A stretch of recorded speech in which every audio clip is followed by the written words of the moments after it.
잠들기 직전에 그 순간을 생각해 보세요. 눈을 감고 온몸에 힘을 서서히 놓아가는 그 찰나.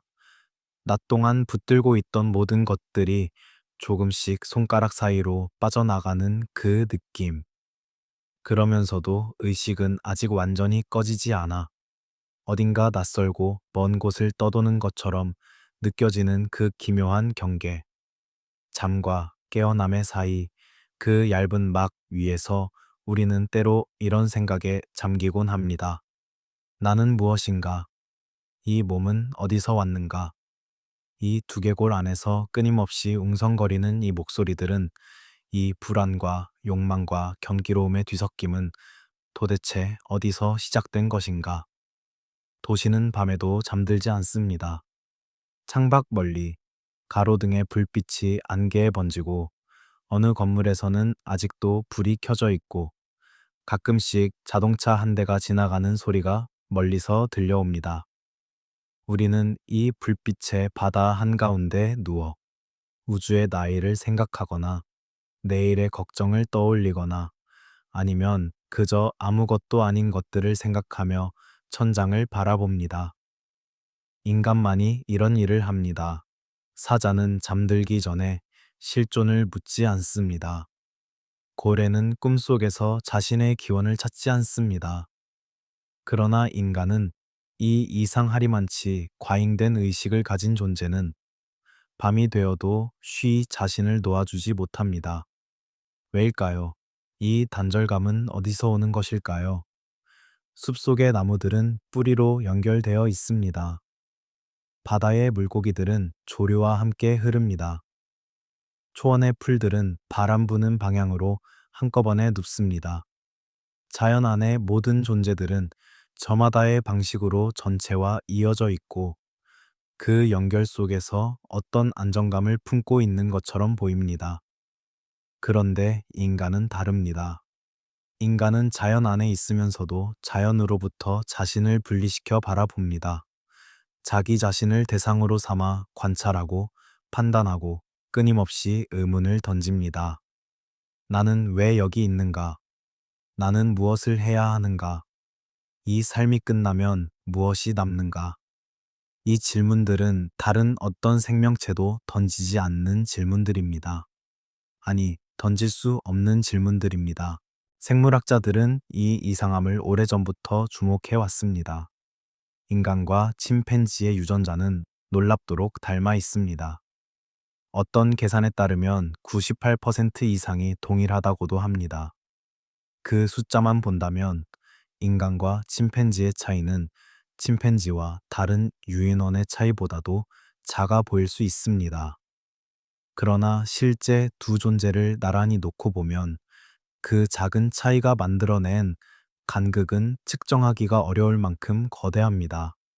언어, 도구, 문명, 예술, 종교, 철학, 수십만 년 동안의 축적이 이 작은 유전적 차이에서 비롯된 것입니다.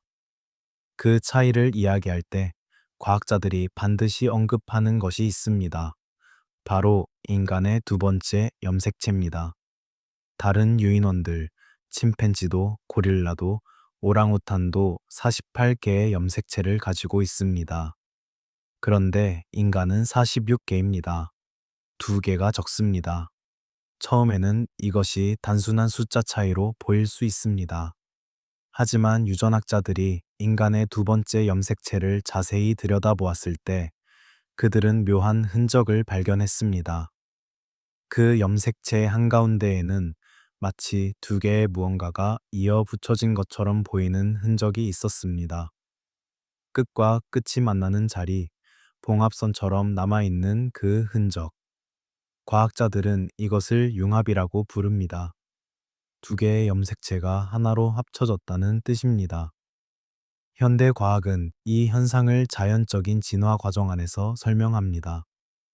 염색체 융합은 자연계에서 드물기는 해도 불가능한 일이 아닙니다. 오랜 세월 동안 세포가 분열하고 세대를 이어가는 과정에서 우연히 그러한 변화가 일어날 수 있다고 봅니다. 그것이 특정 집단에 퍼지고 생존에 유리한 형질과 연결되었다면 시간이 흐르면서 그 변화가 종 전체의 특성이 될 수도 있다는 것입니다. 하지만 이 이야기를 오늘 밤 드리려는 것은 그 과학적 사실 때문만은 아닙니다. 이 사실을 접했을 때 어떤 사람들은 전혀 다른 방향으로 생각하기 시작했습니다. 봉합선, 이어붙여진 흔적, 그것은 마치 무언가가 개입한 것처럼도 보이지 않는가? 어떤 손이 닿은 것처럼도 보이지 않는가? 그리고 그런 질문을 품은 채 아주 오래된 이야기들로 시선을 돌렸을 때 그들은 놀라운 것을 발견했다고 말합니다. 수천 년 전 점토판 위에 날카로운 갈대로 새겨진 그 이야기들이 마치 그 질문에 답하듯 거기 있었다는 것입니다. 물론 우리는 이 이야기가 하나의 해석이라는 것을 알고 있습니다. 신화는 신화이고 과학은 과학입니다. 어느 한쪽으로 완전히 기울지 않고 두 이야기를 나란히 놓은 채 함께 걷는 것, 그것이 오늘 밤 우리가 함께 할 일입니다. 사실이 끝나는 곳에서 해석이 시작되고 해석이 끝나는 곳에서 상상이 열립니다. 그 세 겹의 층을 조심스럽게 오르내리며 우리는 이 오래된 질문 앞에 다시 한번 서보려 합니다. 현미경으로 들여다본 세포의 풍경을 상상해 보세요. 작고 투명한 공간 안에 가늘고 긴 실들이 꼬여 있습니다. 그 실들은 빛을 받으면 조금씩 색이 변하고 각자의 형태와 길이를 유지한 채 떠 있습니다. 그것들이 바로 우리의 역사입니다. 수십억 년의 시간이 압축된 손에 잡힐 듯 작은 기록들. 그 중 하나를 두 번째 자리에 있는 그것을 조심스럽게 집어들어 펼쳐보면 가운데쯤 어디 아주 조용하게 봉합의 흔적이 있습니다. 그 흔적이 무엇을 의미하는지 아직 과학은 완전한 답을 가지고 있지 않습니다. 그리고 바로 그 여백 속에 오늘 밤의 이야기가 살고 있습니다. 점토파는 차갑고 거칩니다. 고대 메소포타미아의 서기관이 갈대를 들어 표면을 누르면 아직 굳지 않은 진흙 위에 작은 쐐기 모양의 자국이 남습니다. 그 자국들이 모여 음절이 되고 음절이 모여 단어가 되고 단어들이 이어져 이야기가 됩니다. 수천 년이 지나도 불에 구워진 점토는 부서지지 않습니다. 도서관이 불탔어도 왕국이 먼지가 되었어도 그 작은 판들은 모래 속에 잠들어 우리가 꺼내줄 날을 기다리고 있었습니다. 그리고 19세기 말 유럽의 학자들이 그 판들을 펼쳐 읽기 시작했을 때 그들은 숨이 막혔을 것입니다. 거기에는 놀랍도록 친숙한 이야기들이 있었습니다. 홍수, 최초의 인간, 신들의 회의, 죽지 않으려는 인간의 욕망, 성서의 이야기들과 닮아 있으면서도 더 오래되고 더 복잡하고 어딘가 더 인간적인 이야기들이 광산의 깊은 곳, 암흑 속에서 울리는 어떤 소리를 생각해 보세요. 삽이 바위에 부딪히는 둔탁한 소리, 슬기 무너지는 소리, 먼 곳에서 들려오는 메아리. 그 소리들이 이야기의 시작입니다. 지치고 반복적이며 끝이 보이지 않는 노동의 소리. 그것이 바로 오늘 밤 우리가 찾아갈 세계의 첫 장면입니다. 사실과 해석이 갈라지는 순간 우리는 주의를 기울여야 합니다. 이 이야기 안에서도 그런 순간들이 여러 번 찾아올 것입니다. 어디까지가 수천 년 전 점토판에 실제로 새겨진 말이고 어디서부터가 현대인의 해석인지 그 경계를 조용히 표시해 드리겠습니다. 놀라거나 불안해 하실 필요는 없습니다. 이 이야기는 확정의 이야기가 아니라 질문의 이야기입니다. 결론을 향해 달려가는 이야기가 아니라 침잠하며 생각의 깊이를 더해가는 이야기입니다. 오늘 밤 여러분이 서서히 잠들어 가는 동안 이 이야기는 그 옆에 조용히 앉아 있을 것입니다. 마지막으로 이 첫 번째 이야기를 마무리하며 한 가지 질문을 드리고 싶습니다. 만약 우리가 가진 이 과잉된 의식, 이 끝없는 자기 반성, 이 잠들지 못하는 밤의 속성이 어떤 고대의 이야기 속에 이미 설명되어 있다면 어떨까요? 만약 그 대답이 실험실의 유리관안이 아니라 수천 년 전 강가의 진흙 위에 새겨진 오래된 목소리 속에 있다면 어떨까요? 이제 그 목소리를 향해 천천히 걸어 들어가 보겠습니다. 강가의 바람이 불어오는 곳으로. 강은 언제나 도시보다 먼저 있었습니다. 티그리스와 유프라테스 두 강이 평행하게 흘러내려가는 그 땅을 사람들은 강 사이의 땅이라고 불렀습니다. 그리스어로는 메소포타미아, 우리가 지금 그렇게 부르는 그 이름으로. 그러나 그 이름이 생기기 훨씬 전부터 그 땅은 사람들을 품고 있었습니다. 봄이 오면 강이 넘쳐 진흙을 가져다 놓았고, 그 진흙이 굳으면 경작지가 되었고, 경작지에서 자란 보리가 사람들을 먹였습니다. 강은 주었다가 빼앗고, 빼앗았다가 다시 주었습니다. 그 리듬 안에서 사람들은 신들을 상상했습니다. 밤이 되면 사원에 불이 켜집니다. 지구라트의 꼭대기, 신들이 머문다는 그 높은 곳에서 제2의 영희가 하늘로 피어오릅니다. 바람이 갈대밭을 스치며 지나가고 강물이 낮게 속삭이고 도시의 골목 어딘가에서 아이의 울음소리가 들립니다. 그것이 고대 메소포타미아의 밤이었습니다. 인간과 신이 같은 하늘 아래 살고 있다고 믿었던 그 이상하고도 아름다운 세계의 밤이, 아카드어로 쓰인 문헌들은 이 세계를 아주 세밀하게 기록하고 있습니다. 아카드어는 세머족의 언어로 기원전 3000년경부터 메소포타미아 일대에서 널리 쓰였습니다. 수메르어가 의례와 성스러운 기록의 언어였다면 아카드어는 보다 광범위하게 쓰인 살아있는 언어였습니다. 외교 문서도, 상업 거래 기록도, 법전도, 그리고 신화도 아카드어로 기록되었습니다. 니네베의 왕 아슈르바니팔이 세운 도서관에는 수만 점의 점토판이 있었고, 그 중 많은 수가 아카드어로 쓰인 신화와 서사시들이었습니다.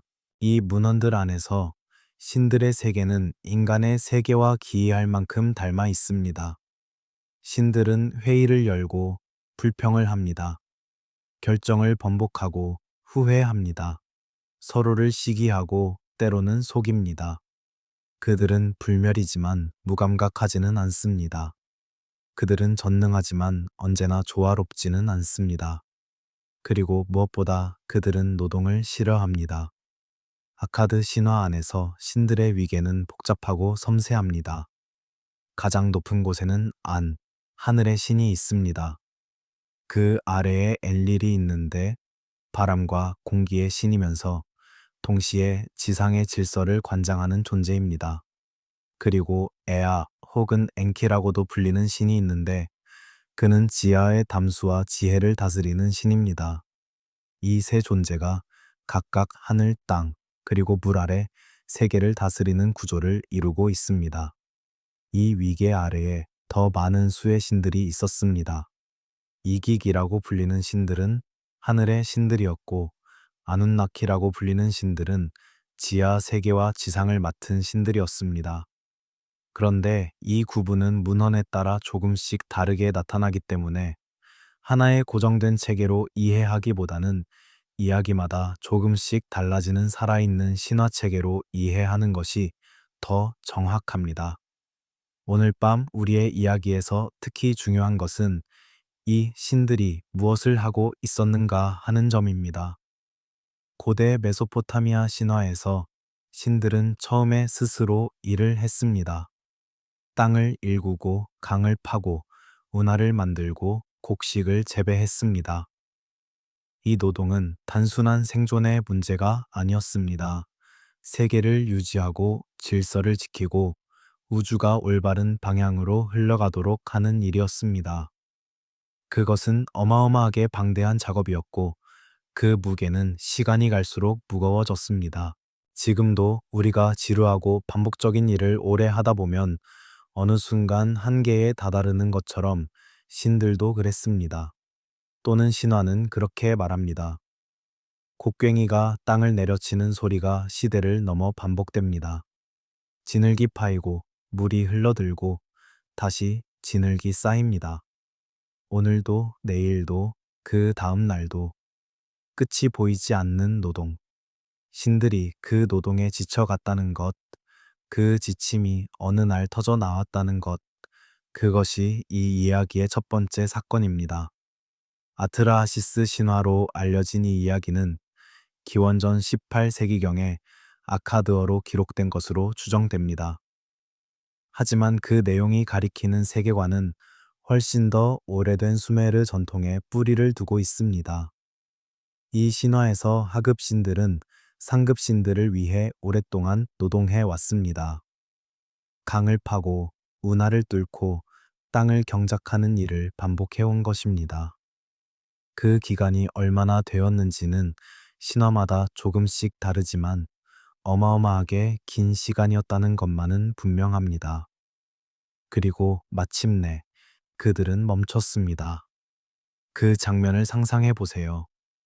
광산의 깊은 갱도, 운하의 바닥, 경작지의 쟁기 위에서 일하던 신들이 도구를 내려놓습니다. 반란이라기보다는 탈진입니다. 폭발이라기보다는 한계입니다. 그들은 소리를 지르거나 명령을 거부하는 것이 아니라 단지 더 이상 할 수 없다고 말하는 것입니다. 그 조용한 선언이 상위 신들에게 전달됩니다. 무언가 해결책이 필요했습니다. 이 서사에서 우리가 먼저 기억해야 할 것은 이것이 역사적 사실이 아니라 신화라는 점입니다.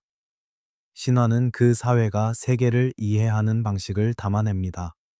왜 노동이 존재하는가? 왜 어떤 존재는 지배하고 어떤 존재는 섬기는가? 왜 세상은 이런 구조를 하고 있는가? 그런 근본적인 질문들에 대한 문화적 응답이 신화입니다. 아카드어 문헌들은 그 응답을 아주 구체적이고 생생한 이야기의 형태로 담아내었고, 그 이야기가 오늘 우리에게까지 전해진 것입니다. 그러나 동시에 이 신화를 어떻게 읽느냐에 따라 이야기는 전혀 다른 결을 가질 수 있습니다. 어떤 연구자들은 이 신화를 고대 메소포타미아 사회의 계급 구조와 노동 분업을 반영하는 텍스트로 읽습니다. 어떤 이들은 농경 사회의 탄생 신화로 봅니다. 그리고 또 어떤 이들은 이 이야기 안에서 훨씬 더 문자 그대로의 의미를 찾으려 합니다. 신들을 단순한 상징이 아니라 실제로 존재했던 어떤 존재들의 기억으로, 그리고 인간의 창조를 신화적 과장이 아니라 실제 역사의 메아리로 보려는 시각이 있습니다. 이 이야기는 그 세 번째 방향으로 기울어진 시각을 따라가 볼 것입니다. 하지만 그 시각 자체가 하나의 해석이라는 것, 하나의 상상이라는 것을 내내 기억하면서 노동이라는 개념을 다시 생각해 보면 고대 메소포타미아의 문헌에서 신들이 했다고 묘사된 그 노동은 단순한 신체적 고역만을 의미하지 않는 것처럼 보이기도 합니다. 운하를 파는 일, 광물을 채굴하는 일, 땅을 경작하는 일. 이것들은 당시 인간 사회에서 가장 중요했던 경제 활동이기도 했습니다. 그리고 어떤 해석자들은 이 신화적 노동을 자원의 채굴과 관리, 시스템의 운영이라는 보다 광범위한 은유로 읽습니다. 신들이 했던 그 거대한 작업들이 단지 강을 파는 것이 아니라 어떤 더 큰 규모의 무언가를 운영하는 것이었다면 어떨까요? 이것은 추론입니다. 가설입니다. 텍스트가 직접 말하는 것이 아니라 텍스트를 읽는 사람들이 덧붙이는 이야기입니다. 그 경계를 표시하는 것이 오늘 밤 이 서사의 중요한 규칙 중 하나입니다. 이제 질서의 신은 고민합니다. 노동을 대신할 무언가가 필요합니다. 그 무언가는 노동을 감당할 만큼 강해야 하고 명령을 따를 만큼 순해야 하며 영원히 지속될 수 있어야 합니다. 그 해결책을 찾는 과정에서 신들의 회의는 한 방향으로 기울기 시작합니다. 점토가 있었습니다. 강가의 진흙, 손에 닿으면 부드럽게 형태를 바꾸는 그 물질. 고대 메소포타미아 사람들에게 점토는 단순한 재료가 아니었습니다. 그것은 창조의 물질이었습니다. 신들이 세계를 만들 때 사용한 것도 점토였고, 최초의 인간이 만들어진 것도 점토였습니다. 그리고 아카드어 서사시들은 바로 그 창조의 순간을 아주 구체적인 장면으로 그려냅니다. 사원의 불빛이 흔들립니다. 창조의 공방, 그 차가운 밤 속에서 무언가가 빚어지고 있습니다. 이것이 다음 이야기로 우리를 이끄는 문턱입니다. 하지만 그 문턱을 넘기 전에 잠시 여기서 멈추겠습니다. 오늘 밤 이 이야기의 첫 번째 무대가 되었던 그 세계, 강가의 도시, 사원의 불빛, 노동하는 신들의 이야기를 천천히 가슴에 담아두세요. 이야기는 이제 막 시작되었고 앞으로도 오랫동안 계속될 것입니다. 여러분의 호흡은 조금씩 깊어지고 어깨의 힘은 조금씩 풀려갈 것입니다. 그리고 이제 점토와 피, 그리고 섞임의 이야기로 부드럽게 걸어 들어갑니다. 창조의 공방은 낮에는 조용합니다. 그러나 밤이 깊어지면 어딘가에서 낮고 규칙적인 북소리가 들려옵니다. 멀리서, 아주 멀리서 강물 흐르는 소리와 섞여 그 소리는 도시 전체를 낮게 감쌉니다. 사원의 신관들은 이 소리를 알고 있습니다. 이 소리가 들리는 밤, 무언가가 만들어지고 있다는 것을, 아직 이름도 없고 목적도 정해지지 않은 어떤 존재가 차가운 공방의 바닥 위에서 서서히 형태를 갖추어 가고 있다는 것을. 점토를 빚는 일은 생각보다 훨씬 감각적인 일입니다. 손바닥에 닿는 차가운 흙의 감촉, 손가락이 눌릴 때마다 형태를 바꾸는 그 물질의 순종, 천천히 따뜻해지는 점토의 온기. 고대 메소포타미아 사람들이 신들의 창조를 이야기할 때 그들은 이 감각을 아주 잘 알고 있었을 것입니다. 점토 항아리를 굽는 도공, 신상을 빚는 장인, 벽돌을 만들어 도시를 쌓아 올리는 건축자. 그들 모두가 매일 그 감각 속에서 살았습니다. 아카드어 문헌들이 전하는 인간 창조의 이야기는 여러 버전이 있지만 핵심 모티프는 놀랍도록 일관됩니다. 인간은 점토로 만들어진다. 그리고 그 점토에는 무언가가 더해진다. 신적인 요소가, 피가, 살이 혹은 숨이 섞인다. 그 섞임으로 인해 단순한 흙덩어리가 의식을 가진 존재로 변모한다. 이것이 이야기의 기본 구조입니다. 아트라하시스 신화에서는 이 장면이 비교적 자세하게 묘사됩니다. 신들의 회의가 결론에 이릅니다. 노동을 대신할 존재를 만들자. 그리고 그 존재를 만들기 위해 지혜의 신이 초대됩니다. 기술과 지식을 관장하는 신, 에아 또는 엔키라고 불리는 그 존재가 공방에 들어섭니다. 그와 함께 닌투, 혹은 닌마흐라고도 불리는 창조의 여신이 있습니다. 그녀는 생명을 낳는 힘을 가진 존재입니다. 어떤 신이 희생됩니다. 그 신의 피와 살이 점토와 섞입니다. 그 혼합물로 인간이 빚어집니다. 이것이 고대 텍스트가 전하는 창조의 장면입니다. 그 신의 이름은 문헌마다 조금씩 다르게 나타납니다. 어떤 텍스트에서는 웨일라라고 불리고 어떤 텍스트에서는 킹구라고 불립니다. 중요한 것은 그 이름이 아니라 그 행위의 의미입니다. 신적인 요소가 인간 안에 들어갔다는 것, 인간이 단순한 흙이 아니라 무언가 신성한 것과 세속적인 것의 혼합물이라는 것. 이 지점에서 이야기는 두 갈래로 나뉩니다. 하나는 신화적 해석입니다.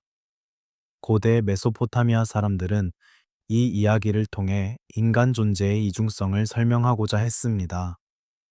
인간은 흙에서 왔기에 유한하고 신적인 무언가를 담고 있기에 의식이 있고 의미를 추구합니다. 이 이원성이 인간을 다른 모든 생명체와 구별합니다. 그리고 그 이원성이 동시에 인간의 운명을 결정합니다. 죽어야 하는 몸, 그러나 죽지 않으려는 영혼, 다른 하나는 현대적 재해석입니다. 일부 연구자들과 이 이야기에 깊이 매료된 사람들은 이 창조 신화를 문자 그대로 읽습니다. 신적인 요소가 점토와 섞인다는 것을, 어떤 생물학적 혼합의 비유로 봅니다. 상위 존재의 유전 물질이 지상의 원시 생명체와 결합했다는 의미로 읽습니다. 그렇다면 인간의 창조는 단순한 신화적 상상이 아니라 어떤 역사적 사건의 상징적 기억일 수 있다고 주장합니다. 이것이 오늘 밤 이야기의 핵심 긴장입니다. 그리고 우리는 이 긴장을 해소하려 하지 않습니다. 어느 쪽이 맞다고 결론 내리려 하지 않습니다.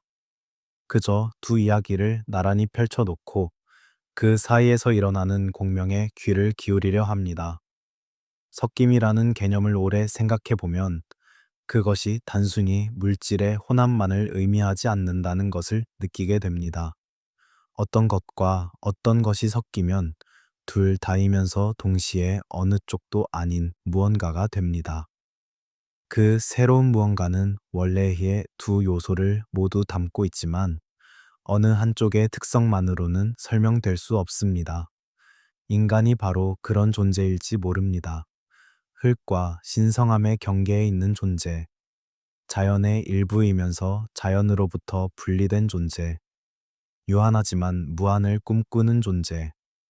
이 섞임이 만들어낸 가장 독특한 결과 중 하나가 바로 우리가 느끼는 모순입니다. 인간은 배고프지만 단순히 먹기 위해 살지 않습니다. 인간은 두렵지만 그 두려움 때문에 더 깊이 탐험합니다. 인간은 유한하지만 불멸을 꿈꿉니다.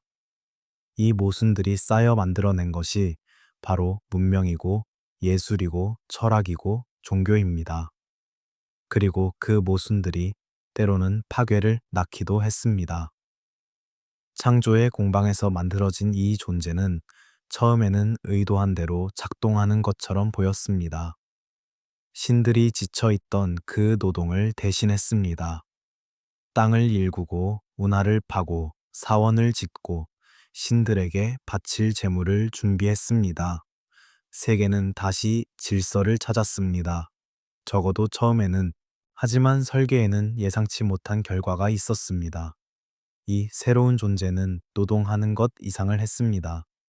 생각했습니다. 번성했습니다. 번식했습니다. 그리고 늘어났습니다. 그 늘어남이 세계를 바꾸기 시작했습니다. 처음에는 조용하게, 그러나 시간이 갈수록 점점 분명하게.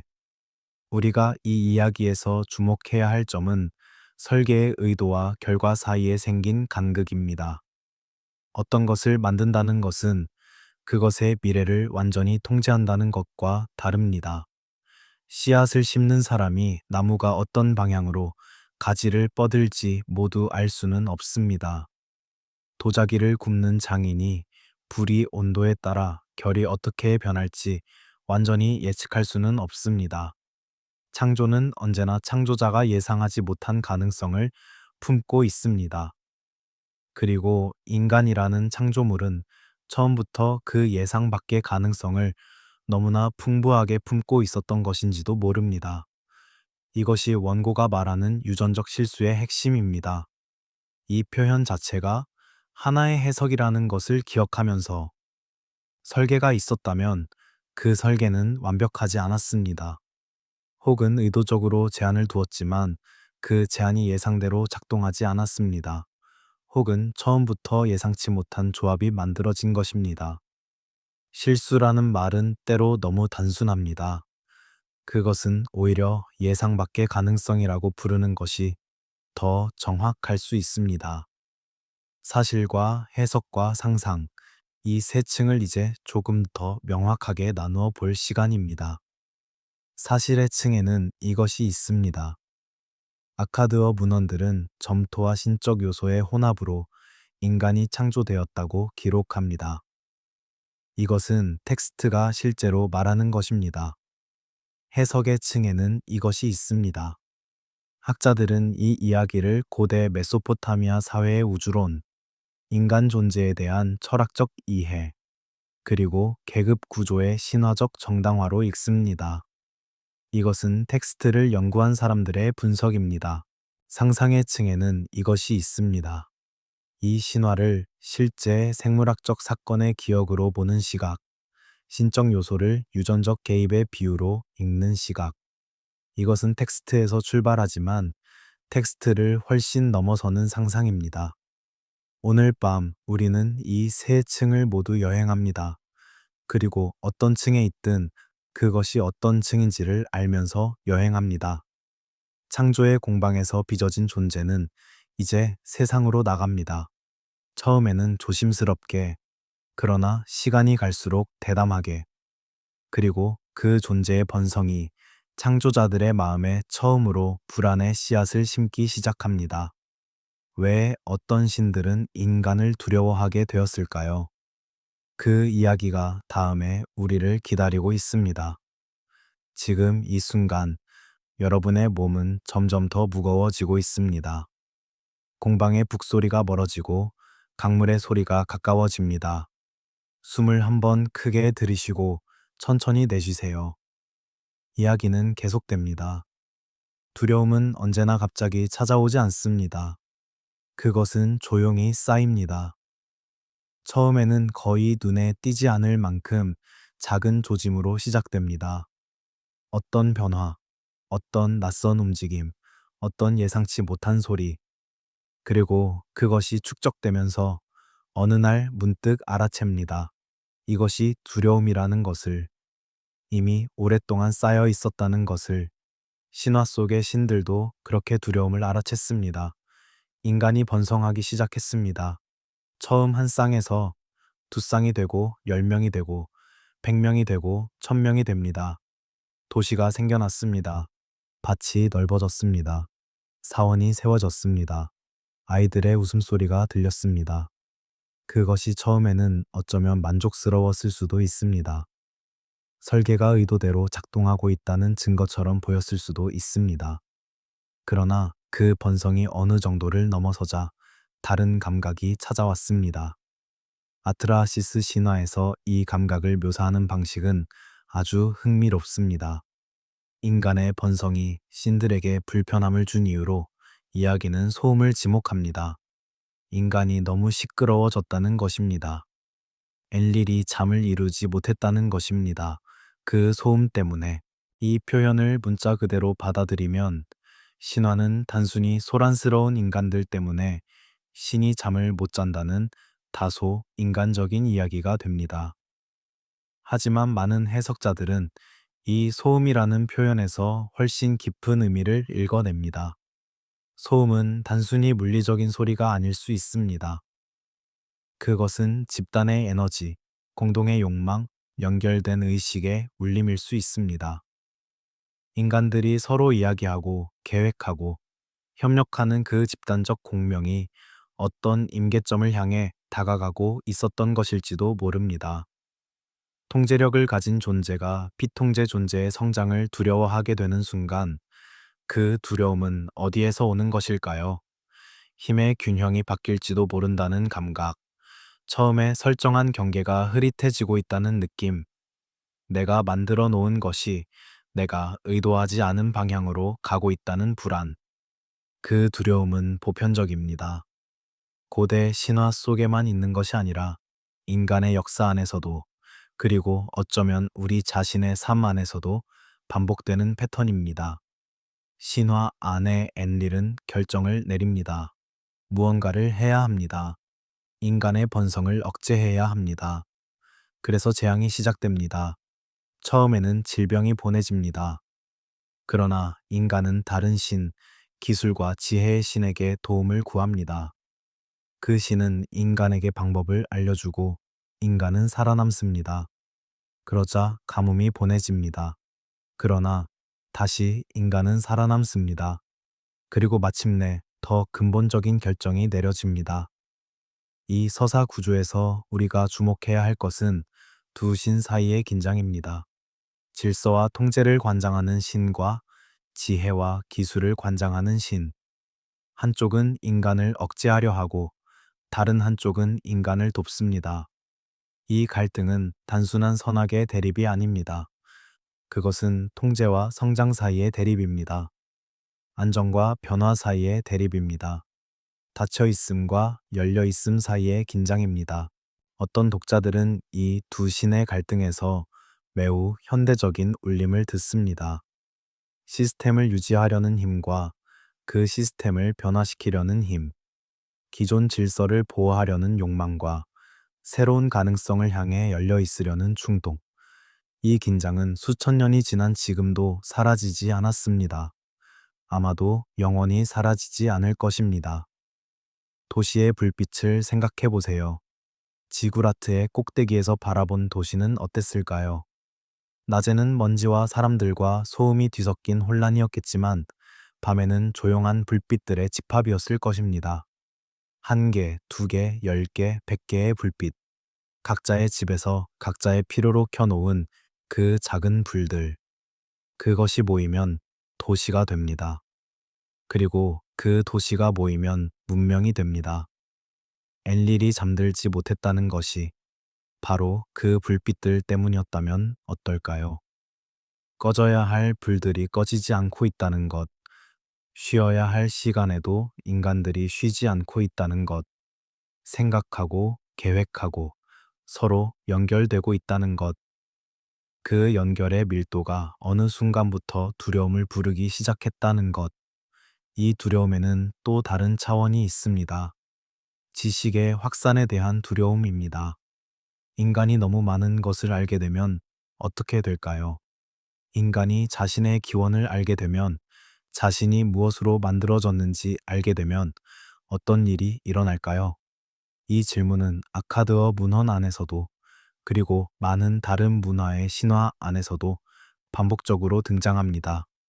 금단의 지식, 넘어서는 안 되는 경계, 알면 안 되는 것들, 통제는 무지에 의존합니다.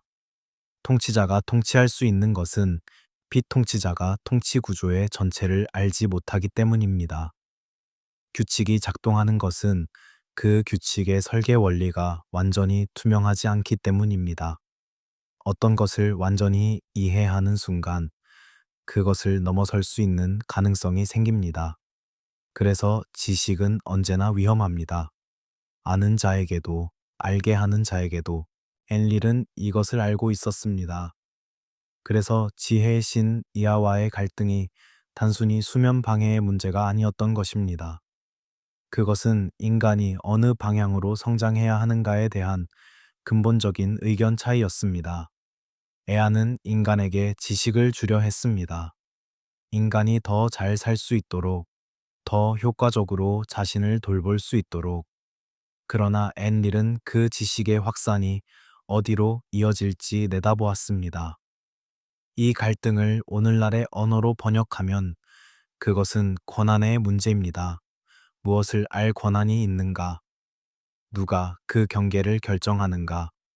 지식의 배분은 누구에 의해 어떤 기준으로 이루어지는가?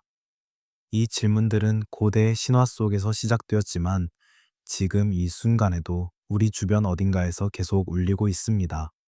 소음 모티프는 이 이야기에서 매우 강력한 상징으로 작동합니다. 소음은 존재의 증거입니다. 살아있다는 것, 성장하고 있다는 것, 공간을 채우고 있다는 것의 증거. 조용함을 요구받는 존재는 그 요구를 통해 자신의 위치를 확인합니다. 소리를 내서는 안 되는 존재, 그것은 스스로의 존재를 드러내서는 안 된다는 것과 같습니다. 그래서 인간이 소음을 내게 되었을 때 그것은 단순히 시끄러워진 것이 아니었습니다.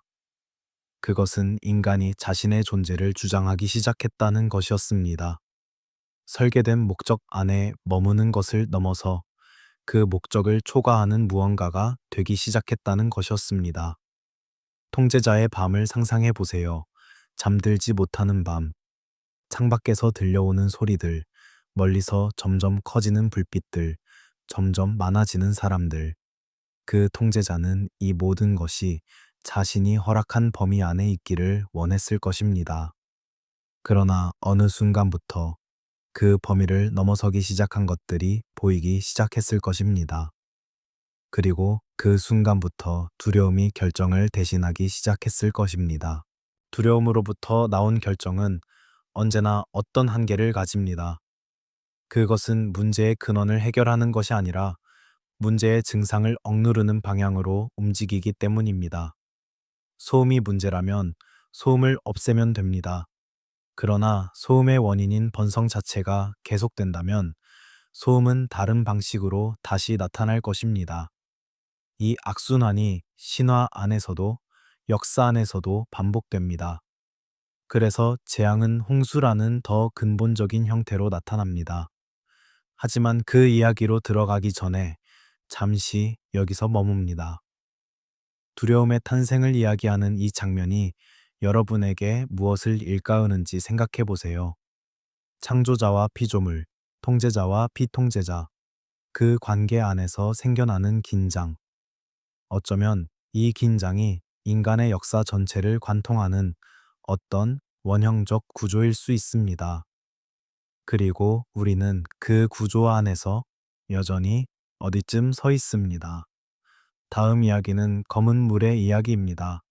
하늘이 열리고 땅이 잠기는 이야기, 파괴와 생존, 그리고 후회의 이야기. 여러분의 눈이 무거워지고 있습니다. 그래도 좋습니다. 이야기는 계속 흘러갑니다. 잠의 가장자리에서도 그 이야기는 함께 할 것입니다. 비가 오기 전에 하늘이 먼저 변합니다. 구름이 낮게 깔리고 빛이 달라집니다. 태양이 구름 뒤로 숨으면서 세상은 갑자기 낮빛으로 바뀝니다. 바람이 방향을 잃고 나무잎이 뒤집힙니다. 새들이 조용해집니다. 강이 조금씩 불어납니다. 그리고 첫 번째 빗방울이 먼지 위에 떨어지면 그 동그란 흔적이 남습니다. 처음에는 그저 비처럼 보입니다. 누구나 겪는 폭풍처럼. 그러나 이번에는 달랐습니다. 대홍수 이야기는 인류의 집단 기억 안에 너무나 깊이 새겨져 있어서 문화와 지역과 시대를 넘어 비슷한 형태로 나타납니다. 메소포타미아의 아카드어 텍스트에서, 히브리 성서에서, 그리스 신화에서, 인도의 베다 전통에서, 아시아와 아메리카의 원주민 이야기에서 홍수는 반복됩니다. 이 보편성이 무엇을 의미하는지에 대해서는 여전히 논쟁이 있습니다. 인류의 공통 경험인가? 아니면 인간의 상상력이 수렴하는 어떤 원형적 주제인가? 어떻게 해석하든 이 이야기들의 구조는 놀랍도록 비슷합니다. 신 혹은 신들이 인간을 지상에서 쓸어버리기로 결정합니다. 한 사람 혹은 한 가족이 선택됩니다. 그들에게 경고가 주어집니다. 배가 만들어집니다. 홍수가 옵니다. 모든 것이 잠깁니다. 물이 거칩니다. 생존자가 새 세계를 시작합니다. 아트라하시스 신화에서 생존자는 아트라하시스라는 인물입니다.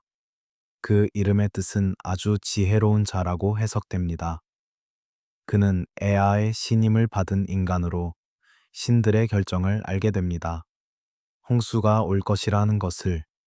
그리고 에아는 그에게 배를 만들라고 말합니다. 직접 말한 것이 아니었습니다.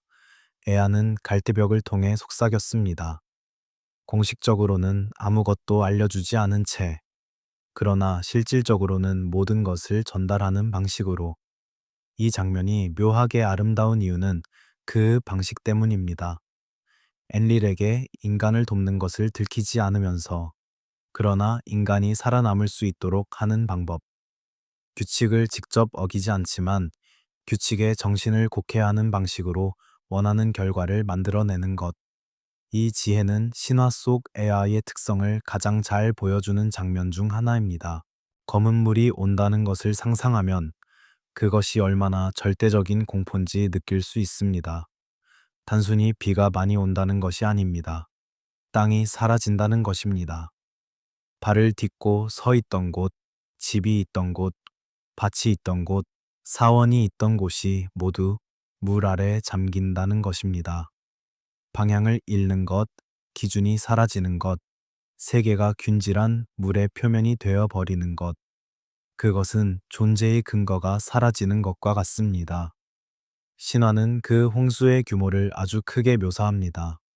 하늘이 열리고 시면이 열리고 땅 아래에서도 물이 솟구칩니다. 단순한 강이 범람이 아니라 우주적 차원의 재설정입니다. 세계가 처음 만들어질 때의 혼돈 상태로 되돌아가는 것, 그리고 거기서 다시 시작하는 것. 파괴는 동시에 재창조의 가능성을 품고 있습니다. 아트라하시스와 그의 가족은 배 안에 있었습니다. 어둠 속의 그 배를 상상해 보세요. 좁고 밀폐된 공간, 물소리가 사방에서 들립니다. 파도가 배를 흔듭니다. 밖에서는 세계가 사라지고 있지만 안에서는 숨소리가 있습니다. 동물들의 냄새가 있습니다. 곡물 주머니에 서걱거림이 있습니다. 살아있다는 것의 가장 기본적인 증거들이 그 좁은 공간에 모여 있습니다. 씨앗이라는 이미지를 생각해 보세요. 씨앗은 단단한 껍질 안에 생명의 가능성을 담고 있습니다. 외부 환경이 아무리 가혹해도 그 껍질이 보호하는 한 안에서는 생명이 잠들어 있습니다. 때가 되면 그 생명은 깨어날 것입니다. 홍수의 배는 그런 씨앗이었습니다. 세계가 다시 시작될 때를 위한 가장 기본적인 보존의 형태. 현대의 어떤 연구자들은 이 이야기를 단순한 신화로만 보지 않습니다. 지질학적 증거들 중에는 지중해 지역과 흑해 주변에서 대규모 수몰이 일어난 흔적이 있다는 것을 지적하는 이들이 있습니다. 빙하기가 끝나면서 녹은 얼음이 해수면을 올렸고 낮은 지대에 살던 사람들에게 그것은 재앙으로 경험되었을 수 있다는 것입니다. 다른 이들은 소행성 충돌이나 대규모 화산 폭발 같은 천문학적, 지질학적 사건들을 이 신화의 배경으로 제안하기도 합니다. 이것들은 가능성입니다. 확정된 사실이 아닙니다. 하지만 인류의 많은 신화가 실제 역사적 사건의 기억을 담고 있다는 것은 오늘날 많은 학자들이 인정하는 부분입니다.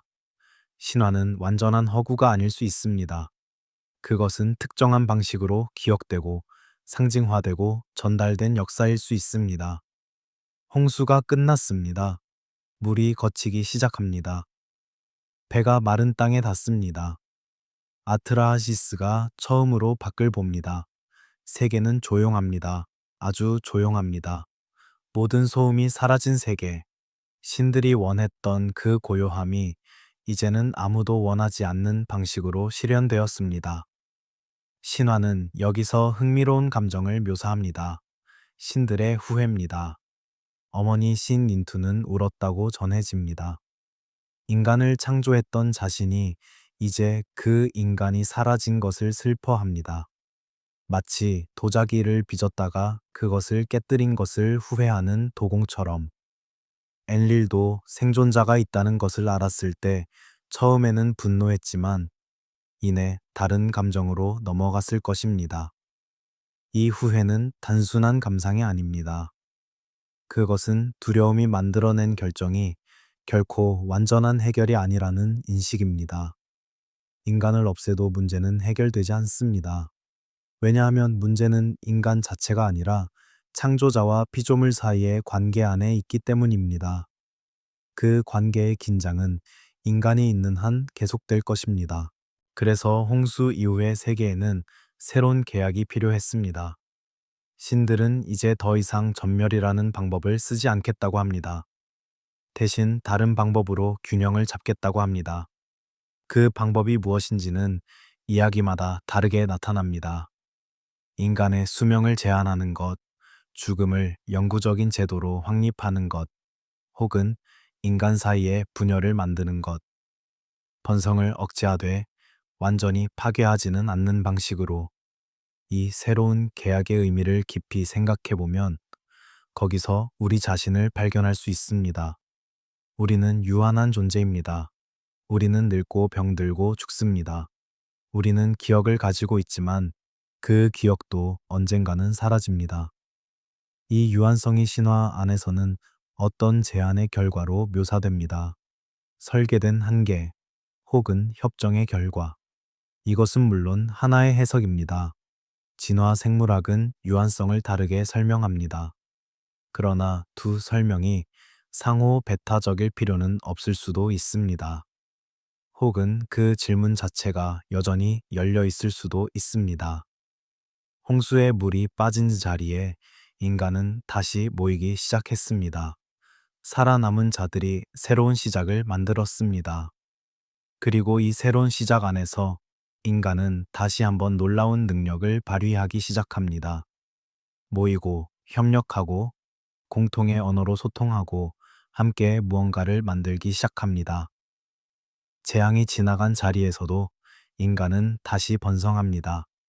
그리고 그 번성의 가장 극적인 표현이 다음 이야기에서 기다리고 있습니다.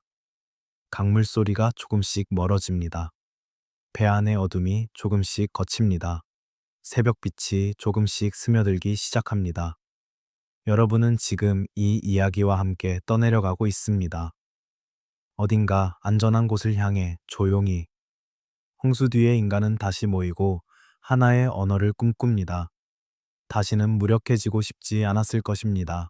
모든 것을 잃고 살아남은 사람이 품는 가장 강렬한 욕망은 다시는 그런 상황에 처하지 않겠다는 의지입니다.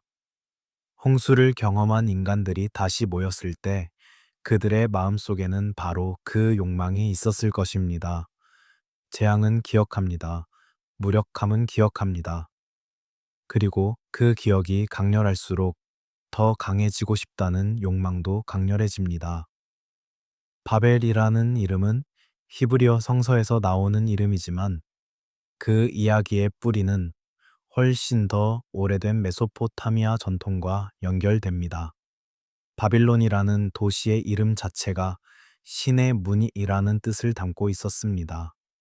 그 도시에는 하늘까지 닿으려는 탑이 있었다는 이야기, 혹은 그러한 시도가 있었다는 기억이 여러 문화권에서 전해집니다. 하나의 언어로 이야기를 시작합니다. 온 세상이 하나의 언어를 사용했다는 것. 이것이 바벨 이야기의 출발점입니다. 그 상태를 상상해 보세요. 말하면 통하는 세계, 설명이 필요 없는 세계, 내가 품은 의도가 즉각적으로 다른 사람에게 전달되는 세계.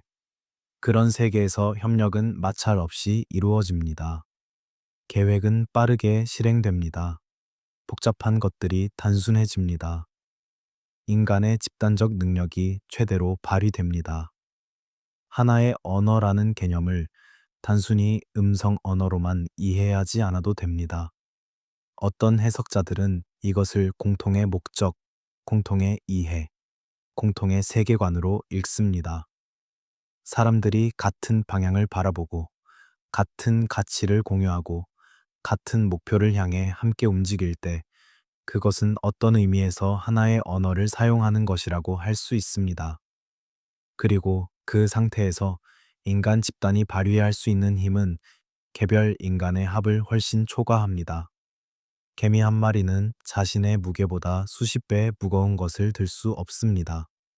그러나 개미 군집은 자신들의 총 무게보다 훨씬 거대한 구조물을 만들어냅니다.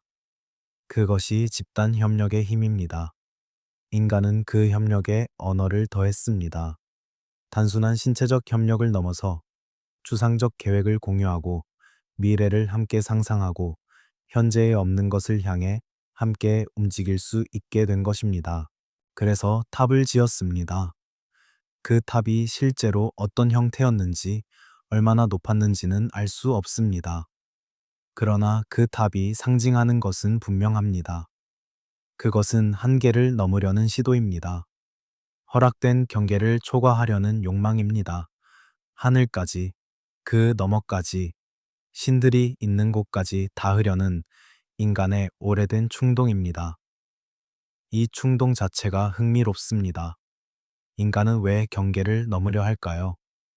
에베레스트를 오르려는 것은 산이 거기 있기 때문이라고 합니다. 심해를 탐험하려는 것은 아직 알려지지 않은 것이 거기 있기 때문입니다. 달에 가려는 것은 그것이 가능하기 때문입니다.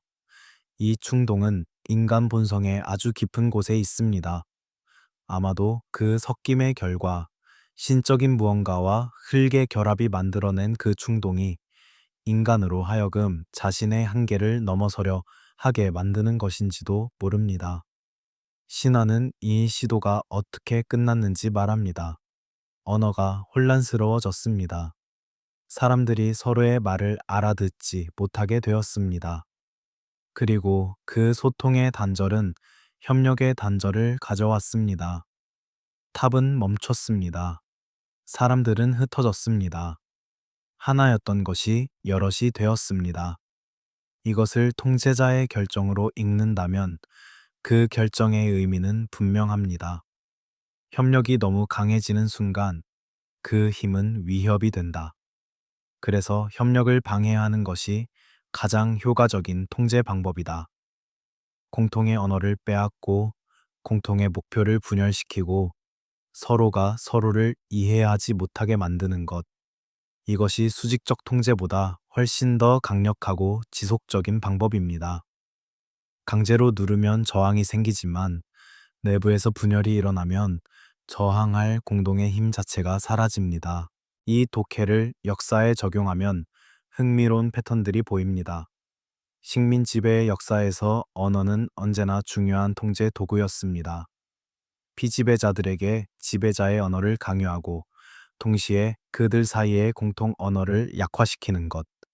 계급 사회에서 교육의 불균형은 지식의 불균형을 만들고 지식의 불균형은 소통의 불균형을 만들고 소통의 불균형은 협력의 불균형을 만들었습니다. 이것이 의도된 설계였는지 아니면 시스템이 자연스럽게 만들어낸 결과였는지는 쉽게 판단할 수 없습니다. 그러나 그 결과가 지배 구조를 안정화시켰다는 것은 사실입니다. 신화를 현대에 직접 연결하는 것은 언제나 위험한 일입니다. 신화는 신화이고 역사는 역사이며 현대는 현대입니다. 각각의 맥락이 있고 각각의 논리가 있습니다. 그러나 신화가 인간 집단의 집단 심리를 반영한다면 그 안의 패턴들이 다른 맥락에서도 공명하는 것은 자연스러운 일입니다. 언어의 혼란이라는 상징은 또 다른 층위에서도 읽힐 수 있습니다. 지식의 붕괴, 기술의 단절, 협력의 소멸. 바벨의 순간은 단순히 탑이 무너지는 것이 아닙니다. 그것은 함께 무언가를 이룰 수 있다는 믿음의 붕괴입니다. 공동의 프로젝트가 불가능해지는 순간입니다. 그리고 그 불가능함이 확산되면 인간은 서로로부터 멀어지기 시작합니다. 지금 이 밤 어떤 건물 어딘가에서는 불이 켜져 있고 어떤 사람은 화면을 들여다보고 있고 어떤 사람은 전화기를 들고 있습니다. 우리는 역사상 어느 때보다 많은 도구로 연결되어 있습니다. 그러나 동시에 같은 도구들이 분열을 만들어내기도 합니다. 같은 언어를 사용하는 것처럼 보이지만 실제로는 전혀 다른 세계를 살고 있는 사람들이 있습니다. 이것이 현대의 바벨인지 아니면 그저 복잡한 사회의 자연스러운 다양성인지 그 판단은 여러분에게 맡기겠습니다. 건물이 멈추는 장면을 상상해 보세요. 공사가 한창이던 장소에서 갑자기 모든 소리가 사라집니다. 벽돌이 바닥에 떨어집니다. 사람들이 서로를 바라보지만 말이 통하지 않습니다. 손짓을 해보지만 의미가 전달되지 않습니다. 천천히 하나둘씩 사람들이 걸어 나갑니다. 다른 방향으로, 각자의 방향으로. 그리고 그 건물은 미완성으로 남습니다. 거대한 의도의 흔적으로, 그러나 실현되지 못한 꿈으로. 그 미완성의 건물은 우리 모두의 안에 있는지 모릅니다. 완성하고 싶었지만 하지 못한 무언가, 함께하고 싶었지만 그러지 못한 사람, 닿고 싶었지만 닿지 못한 곳. 바벨의 이야기는 실패에 대한 이야기이기도 하지만 동시에 그 실패가 가리키는 욕망에 대한 이야기이기도 합니다. 인간이 얼마나 높이, 얼마나 멀리, 얼마나 함께 가고 싶었는가에 대한 이야기. 그리고 이 이야기는 자연스럽게 다음 질문으로 이어집니다. 인간은 왜 불멸을 얻지 못했는가? 왜 유한한 존재로 남겨졌는가? 그 질문에 답하는 이야기가 가장 외로운 인물과 함께 우리를 기다리고 있습니다. 흩어진 사람들 사이에서 먼 여정을 마치고 돌아온 한 사람. 그 사람의 이야기는 인간의 운명에 대한 가장 깊은 질문을 품고 있습니다. 여러분의 호흡이 조금 더 깊어졌습니까? 그것으로 충분합니다. 이야기는 계속됩니다. 하늘의 문이 있습니다. 그 문은 우리가 보통 생각하는 문과 다릅니다. 그것은 장소와 장소 사이의 경계가 아니라 존재의 차원과 차원 사이의 경계입니다. 이 편과 저 편, 유한과 무한, 죽음과 그 너머 사이에 서 있는 문. 고대 메소포타미아 사람들에게 그 문은 상상이 아니었습니다. 그것은 실제로 존재하는 어떤 장소였습니다. 그리고 그 문에 닿을 수 있는 사람이 있다면 그는 아주 특별한 존재여야 했습니다. 아다파. 이 이름은 아카드어 문헌에서 그 문 앞에 선 인간을 가리킵니다. 그의 이야기는 인간의 운명에 대한 가장 복잡하고 가슴 아픈 이야기 중 하나입니다.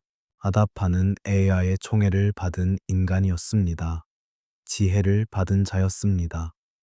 그는 어부였고 제사장이었으며 지식의 경계를 엿볼 수 있는 특별한 인물이었습니다. 그의 이야기는 이렇게 시작됩니다. 어느 날 배를 타고 있던 아다파가 폭풍을 만납니다. 남풍이 너무 강하게 불어 배가 뒤집힐 뻔했습니다. 화가 난 아다파가 남풍의 날개를 꺾었습니다. 신화적 언어로 그는 자연의 힘에 맞서 그것을 억누른 것입니다.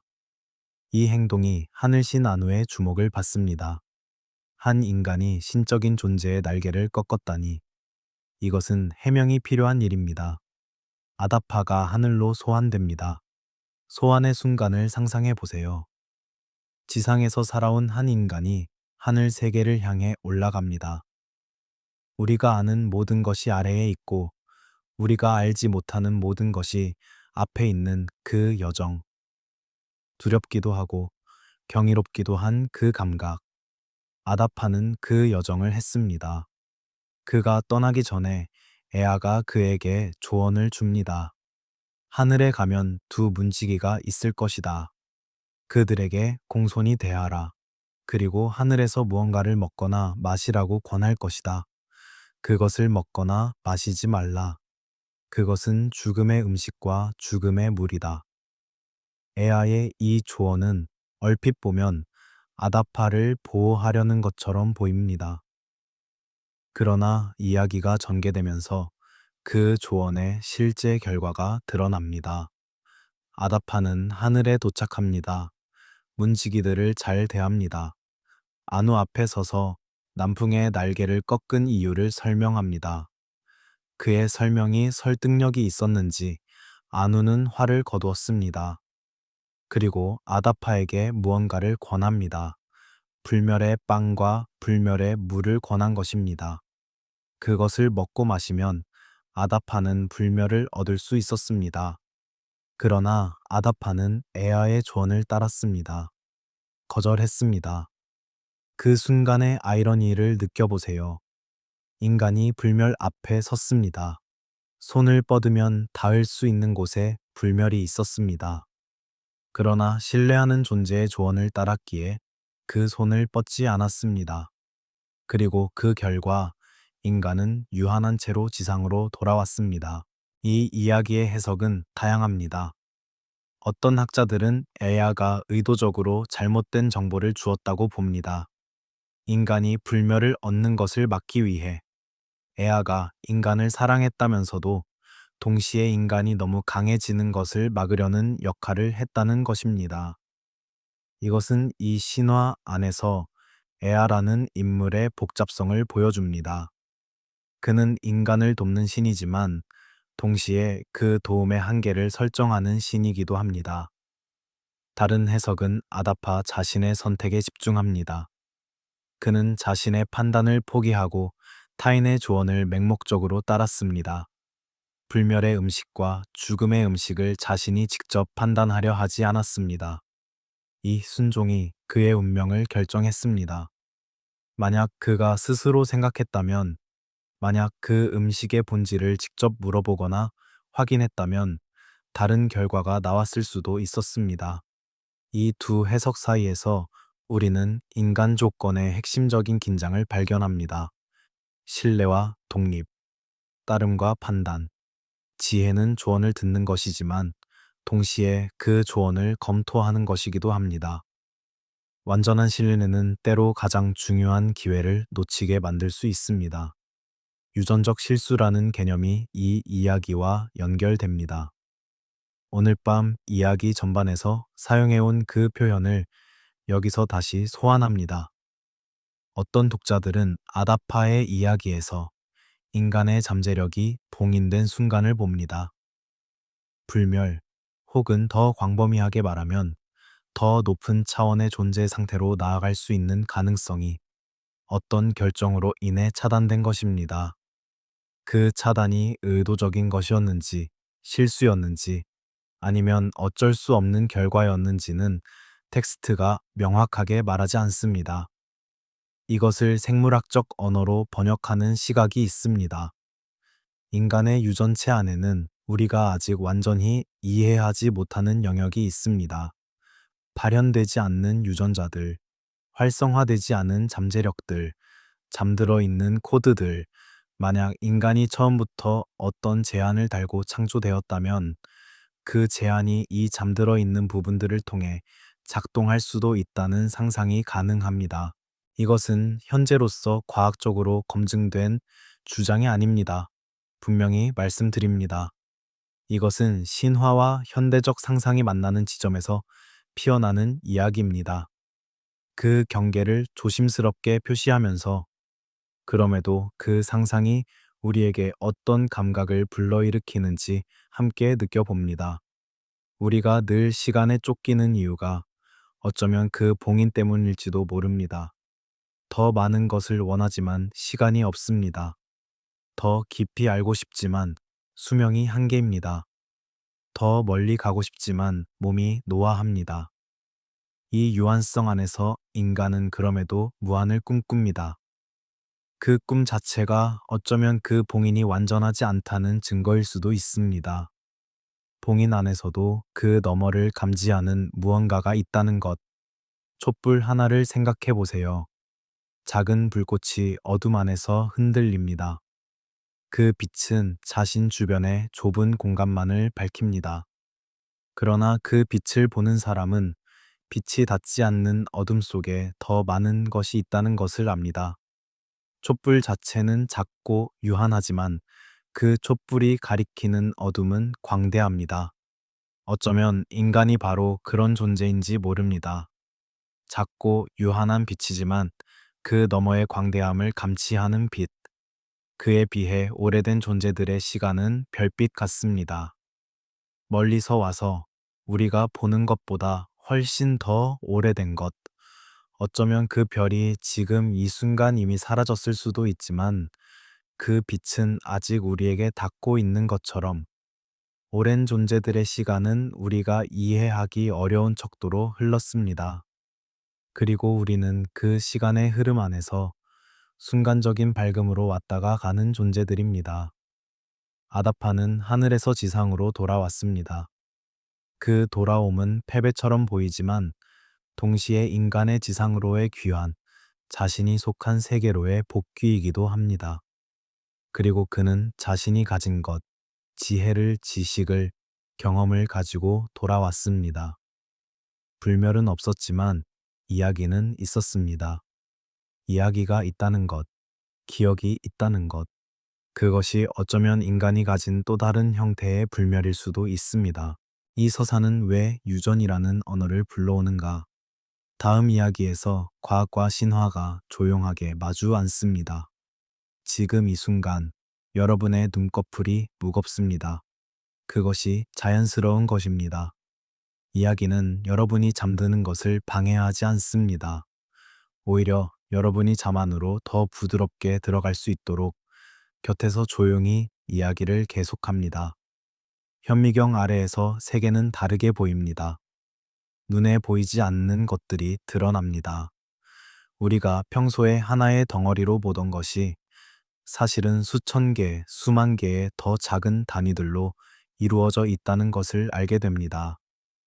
세포 하나를, 그 안의 핵을 핵 안의 염색체를 들여다보면 그것이 얼마나 정교한 구조인지 알 수 없습니다. 생명이 얼마나 놀라운 방식으로 정보를 저장하고 전달하는지 그 앞에서는 어떤 말도 충분하지 않습니다. 인간의 세포 안에는 46개의 염색체가 있습니다. 2개씩 짝을 이루어 23쌍. 이 염색체들의 생명의 정보가 담겨 있습니다. 어떤 단백질을 만들 것인지, 세포가 어떻게 기능할 것인지, 몸이 어떤 형태를 갖출 것인지, 우리의 눈 색깔, 키, 신진대사의 속도, 어떤 질병에 취약한지, 뇌가 어떤 방식으로 정보를 처리하는지, 이 모든 것이 그 가늘고 긴 실 같은 구조물들 안에 담겨 있습니다.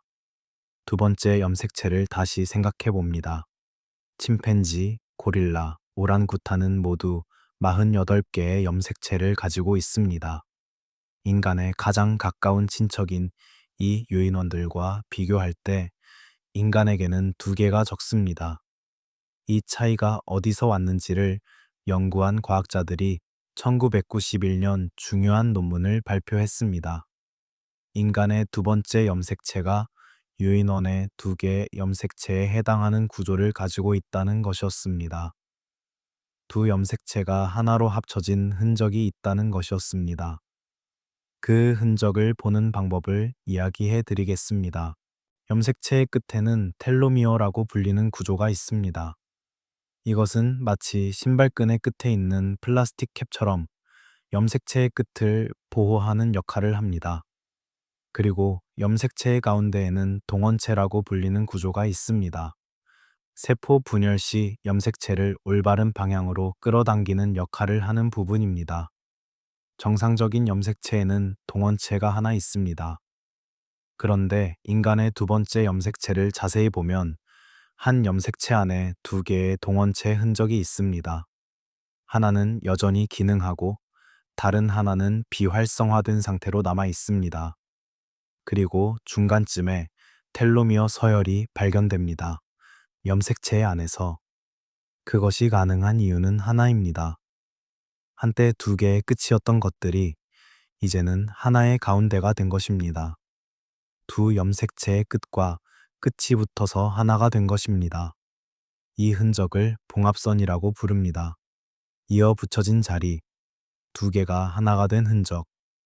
과학은 이 현상을 진화의 역사 안에서 설명합니다. 염색체 융합은 드물지만 일어나는 일입니다. 오랜 세월 동안 아주 이례적인 세포 분열 과정에서 두 염색체가 하나로 합쳐질 수 있습니다. 그리고 그것이 우연히 어떤 생존상의 이점과 연결되었다면 그 변화는 집단 안에서 퍼져나갈 수 있습니다. 이것이 현대 생물학이 말하는 이야기입니다. 이 설명은 내적으로 일관됩니다. 과학적 방법론에 따라 검증 가능한 증거에 기반하고 있습니다. 그리고 인간 진화의 역사를 이해하는데 실질적으로 기여합니다. 그러나 동시에 이 봉합선이라는 이미지 앞에서 우리는 오늘 밤 내내 이야기해온 신화적 상상들을 떠올릴 수밖에 없습니다. 창조의 공방에서 무언가가 섞였다는 이야기, 점토와 신적인 요소가 결합되었다는 이야기, 그 섞임의 흔적이 지금도 우리 안에 남아있을 수 있다는 상상. 이 2가지 이야기를 나란히 놓을 때 우리는 매우 조심해야 합니다. 과학은 어떻게에 대한 답을 줍니다. 두 염색체가 어떻게 합쳐졌는지, 그 결과 어떤 유전적 변화가 일어났는지, 이것이 인간 진화에서 어떤 위치를 차지하는지, 그것이 과학이 말할 수 있고 말하는 것입니다. 신화와 그것을 바탕으로 한 상상은 왜와 누가에 대한 감각을 줍니다. 왜 이런 변화가 일어났는지, 그 배후에 어떤 이야기가 있는지, 이것이 인간의 정체성에 어떤 의미를 갖는지, 그것은 과학이 다루지 않는 영역의 질문들입니다. 이 두 언어가 다른 층위에서 이야기한다는 것을 인식하는 것이 중요합니다. 신화를 과학적 증거로 사용하는 것은 신화를 잘못 사용하는 것입니다. 과학을 신화적 주장의 근거로 끌어오는 것은 과학을 잘못 사용하는 것입니다. 그러나 두 이야기가 같은 현실의 다른 면을 가리키고 있을 가능성을 호기심을 가지고 탐색하는 것, 그것은 허용됩니다. 아니, 그것이 바로 오늘 밤 우리가 해온 일입니다. 비코딩 DNA라는 개념을 잠깐 언급하겠습니다. 인간 유전체의 많은 부분은 단백질을 만드는 코드가 아닙니다. 과거에는 이것을 쓸모없는 DNA, 정크 DNA라고 불렀습니다. 그러나 최근의 연구들은 이 영역들이 다양한 방식으로 기능한다는 것을 밝혀내고 있습니다. 유전자의 발현을 조절하거나 세포의 구조를 지원하거나 진화의 역사를 담고 있거나 우리가 아직 모르는 방식으로 작동하는 것들도 있습니다. 이 아직 모르는 영역에 대해 신화적 상상은 다양한 이야기를 입힙니다. 잠들어 있는 코드, 봉인된 가능성, 열리기를 기다리는 문. 이것들은 과학적 주장이 아닙니다. 그러나 인간이 자신의 미지에 대해 이야기를 만들어내는 방식, 그것 자체는 매우 인간적인 현상입니다. 사실, 관찰, 이미지. 오늘 밤 이 파트에서 우리가 가장 차분하게 확인하고 싶었던 것은 신화의 언어와 과학의 언어가 충돌하는 것이 아니라 각자의 방식으로 인간 존재의 미스터리를 다루고 있다는 것입니다. 하나는 측정하고 검증하는 방식으로, 다른 하나는 이야기하고 상상하는 방식으로. 두 번째, 염색체의 봉합선. 그것은 과학적으로는 진화의 흔적입니다. 이야기로는 창조의 흔적일 수 있습니다. 어느 쪽으로 보느냐는 여러분이 선택하는 것입니다. 그리고 어쩌면 두 가지가 동시에 사실일 수도 있습니다. 현미경의 빛이 조용해집니다. 세포의 이미지가 서서히 희미해집니다. 그리고 우리는 다시 더 큰 이야기로, 인간과 통제의 이야기로, 두려움과 정치의 이야기로 돌아갑니다. 여러분의 몸이 점점 더 깊이 침대 안으로 가라앉고 있습니다. 그것이 자연스러운 것입니다. 이 이야기가 여러분을 그렇게 데려가고 있습니다. 조용하고 무겁고 따뜻한 곳으로. 권력은 언제나 이야기를 만들어냅니다. 어떤 질서가 존재할 때 그 질서를 유지하는 가장 효과적인 방법은 힘이 아닙니다. 그것은 이야기입니다. 이 질서가 왜 자연스러운가를, 이 구조가 왜 필연적인가를, 이 경계가 왜 넘어서는 안 되는가를 설명하는 이야기. 그 이야기를 믿는 사람은 굳이 통제받는다고 느끼지 않습니다. 스스로 그 경계 안에 머뭅니다. 그것이 가장 강력한 통제의 형태입니다. 고대 메소포타미아 신화는 이런 의미에서 강력한 통치의 도구였습니다. 신들이 만든 질서를 거스르는 것은 우주적 원칙을 거스르는 것이었습니다. 왕은 신의 대리자였고 왕의 명령은 신의 뜻이었습니다. 이 이야기를 받아들이는 사람은 왕에게 복종하는 것이 신성한 질서에 순응하는 것이라고 믿었습니다.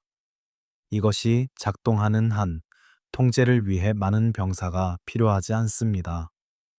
오늘 밤 이야기의 마지막 무게 중심은 여기에 있습니다. 두려움의 정치. 창조자는 왜 피조물을 통제하려 하는가? 이 질문에 신화가 주는 답은 단순합니다. 두려움 때문입니다. 피조물이 창조자를 능가할까봐, 설계의 의도를 넘어설까봐, 통제가 불가능해질까봐. 하지만 실제 역사 안에서 이 두려움은 훨씬 더 복잡한 형태를 띱니다.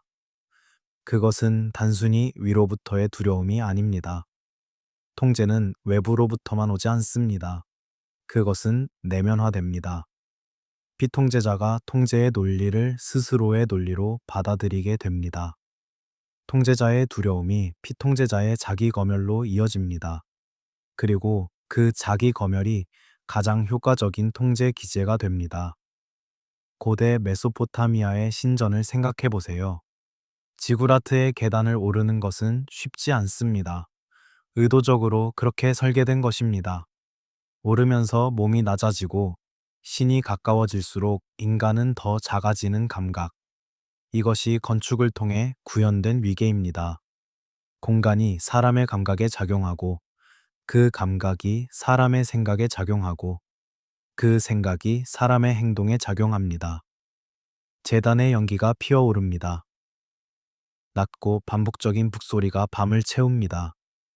경비들이 사원의 둘레를 돕니다. 이 모든 것이 어떤 분위기를 만들어냅니다. 신성함의 분위기, 경외감의 분위기, 자신의 자금을 느끼게 하는 분위기.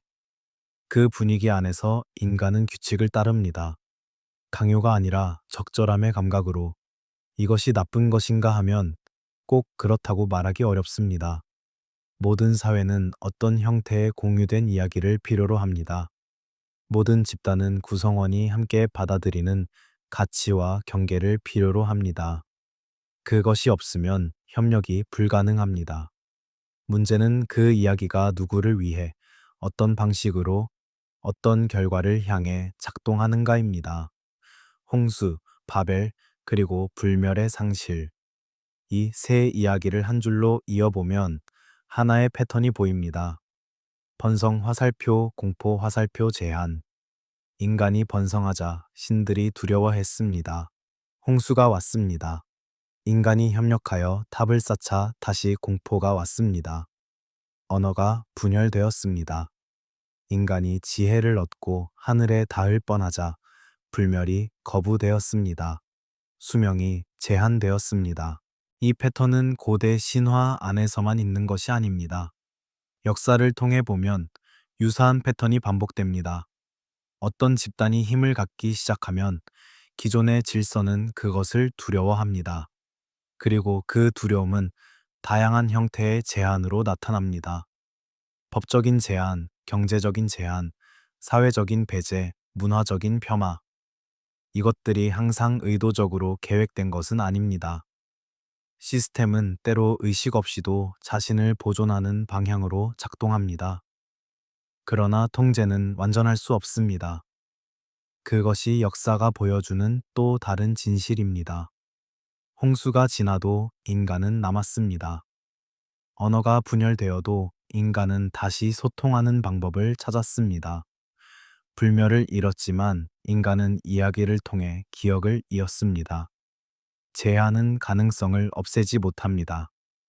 다만 그 가능성이 실현되는 방식을 달리 만들 뿐입니다. 유전적 실수라는 표현을 마지막으로 다시 생각해 봅니다. 이 표현이 만들어낼 수 있는 오해가 있습니다. 인간이 결함 있는 존재라는 느낌, 어딘가 잘못 만들어진 존재라는 감각. 그러나 오늘 밤 이야기가 실제로 말하고자 하는 것은 그것이 아닙니다. 실수라는 말을 다르게 읽으면 그것은 예상 밖의 가능성이 됩니다. 설계의 의도를 초과한 결과, 만들어진 것이 만든 것을 넘어서는 그 기이하고 아름다운 현상. 인간이 그것입니다.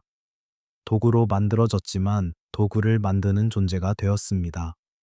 노동하기 위해 창조되었지만 예술을 창조하는 존재가 되었습니다.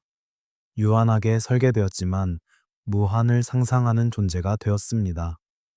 그 초가가 두려움을 낳았다면 그것은 어쩌면 칭찬의 다른 이름일 수 있습니다. 두려움을 살 만큼 강력했다는 것, 통제를 요할 만큼 가능성이 컸다는 것, 통제의 내면화를 생각합니다. 우리는 얼마나 많은 자기 검열을 하며 살고 있을까요? 이것은 내가 하면 안 되는 것이다. 이것은 내가 꿈꿔서는 안 되는 것이다. 이것은 내가 원할 자격이 없는 것이다. 이 목소리들이 어디서 오는지 생각해 본 적 있으신가요? 그것이 우리 자신의 목소리인지 아니면 어딘가에서 우리에게 심어진 목소리인지 이 질문은 불안을 줄 수 있습니다. 그러나 그 불안은 잠들기 위한 방해가 아니라 잠들기 전 마지막으로 남겨두는 생각으로 작동할 수 있습니다. 내일 깨어났을 때 조금 더 자유로운 눈으로 세계를 보기 위한 준비로. 왕의 의례가 끝나고 사원의 불이 꺼집니다. 경비들의 발소리가 멀어집니다. 북소리가 잠잠해집니다. 밤이 깊어질수록 도시는 조용해집니다. 그리고 그 조용함 속에서 인간의 꿈은 이어집니다. 통제가 닿지 않는 곳, 두려움이 미치지 않는 곳, 꿈 안에서 인간은 어디든 갈 수 있습니다. 그것이 어쩌면 가장 근본적인 자유인지 모릅니다. 마지막 이야기가 기다리고 있습니다. 여기까지 함께 와주셔서 감사합니다. 이제 우리는 모든 이야기의 실들을 조용히 모아 마지막 매듭을 향해 걸어 들어갑니다. 새벽 직전의 도시는 하루 중 가장 조용한 시간입니다. 밤이 가장 짙은 곳, 새벽이 아직 오지 않은 곳, 그 경계의 시간. 가로등은 여전히 켜져 있지만 그 불빛 아래를 지나는 사람이 없습니다. 멀리서 이따금 새 한 마리가 울다가 멈춥니다. 바람이 아주 낮게 도시의 틈새를 스쳐 지나갑니다. 모든 것이 숨을 참은 것처럼, 다음 것이 시작되기를 기다리는 것처럼, 이것이 마지막 이야기가 살고 있는 시간입니다. 오늘 밤 우리는 많은 것을 이야기했습니다. 아주 오래된 강가의 도시에서 시작하여 신들의 회의를 엿보았고, 점토와 피로 빚어지는 창조의 공방을 들여다보았습니다. 번성하는 인간들이 통제자의 두려움을 불러일으키는 것을 보았고, 검은 물의 재앙을 지나 생존자의 새벽을 보았습니다. 하나의 언어가 분열되는 탑 아래에 섰고, 불멸의 문 앞에서 돌아서는 한 인간을 따라갔습니다. 현미경 아래에서 봉합선의 흔적을 보았고, 통제의 정치가 어떻게 작동하는지 생각해 보았습니다. 이 모든 이야기를 이제 천천히 정리합니다. 고대 서사의 패턴은 놀랍도록 일관됩니다. 창조, 그리고 노동. 노동하는 존재들의 번성. 번성이 부르는 두려움. 두려움이 만들어내는 제한. 그리고 제한에도 불구하고 계속되는 인간의 이야기. 이 패턴이 메소포타미아 신화 안에서만 있는 것이 아니라 이집트에서도, 그리스에서도, 히브리 전통에서도 비슷한 형태로 나타난다는 것은 흥미롭습니다. 이것이 인간 집단 심리의 어떤 공통 구조를 반영하는 것인지, 아니면 공통의 기원을 가진 이야기들이 퍼져나간 것인지, 그것은 여전히 흥미로운 질문입니다. 원고가 제안하는 현대적 번역은 이렇습니다. 신들의 창조를 유전적 개입의 서사로, 점토와 신적 요소의 혼합을 생물학적 결합의 은유로, 번성에 대한 두려움을 통제 본능의 표현으로, 홍수와 바벨과 불멸 상실을 연속적인 제안의 시도로 읽는 것. 이것은 텍스트가 직접 말하는 것이 아닙니다. 이것은 텍스트를 통해 허용되는 상상, 하나의 해석의 언어입니다. 그 경계를 한 번 더 분명히 합니다. 아카드어 점토판들은 고대 메소포타미아 문명의 우주론적 이야기입니다. 그 이야기 안에서 인간이 어떻게 창조되었는지, 왜 노동하는지, 왜 유한한지를 설명합니다. 이것이 고대 메소포타미아 사람들의 세계 이해의 방식을 보여주는 문화적 텍스트라는 점에서 그 자체로 매우 중요하고 의미 있는 유산입니다. 이 텍스트를 유전적 개입이나 외계 존재의 개입이라는 현대적 틀로 재해석하는 것은 고대 텍스트의 상징적 언어를 문자 그대로 받아들이는 시각입니다. 이것은 하나의 해석 방식으로서 존재하며 일부 사람들에게는 흥미로운 사유의 출발점이 됩니다. 그러나 학문적으로 검증된 역사적 사실과 같은 위상을 가지는 것은 아닙니다. 그 차이를 기억하면서도 이 이야기가 우리에게 제공하는 것이 있습니다. 그것은 질문입니다. 우리가 두려워하는 것은 창조자인가? 아니면 우리 자신인가? 이 질문을 가만히 들여다보면 거기서 여러 층의 의미를 발견할 수 있습니다. 외부에서 우리를 제한하는 어떤 힘이 있다면 우리는 그것을 두려워하는 것이 자연스럽습니다. 하지만 가장 강력한 제한은 종종 우리 자신 안에서 옵니다. 스스로를 작게 보는 눈, 스스로의 가능성을 믿지 못하는 마음, 경계 너머를 꿈꾸는 것을 허락하지 않는 내면의 목소리. 어쩌면 가장 두려운 것은 우리 안에 있는 무한의 가능성, 그 가능성과 마주하는 것 자체일 수 있습니다. 지식은 해방인가, 또 다른 굴레인가? 에덴에서의 지식, 아다파의 지혜, 불멸의 거부, 언어의 분열. 이 모든 이야기 안에서 지식은 선물이면서 동시에 짐입니다. 아는 것은 더 많은 것을 보게 합니다. 그러나 더 많이 볼수록 더 많은 것이 문제로 보이기도 합니다. 모르고 있을 때의 평화와 알고 난 후의 책임. 그 사이에서 인간은 어떤 선택을 해야 하는 것일까요? 아마도 그 질문 자체가 이미 지식의 결과일 것입니다. 모르는 사람은 그 질문을 하지 않습니다. 인간의 가능성은 어디까지 신화로, 어디까지 과학으로 말할 수 있는가? 이것이 세 번째이자 마지막 질문입니다. 신화는 인간의 가능성에 대해 놀랍도록 대담한 이야기를 합니다.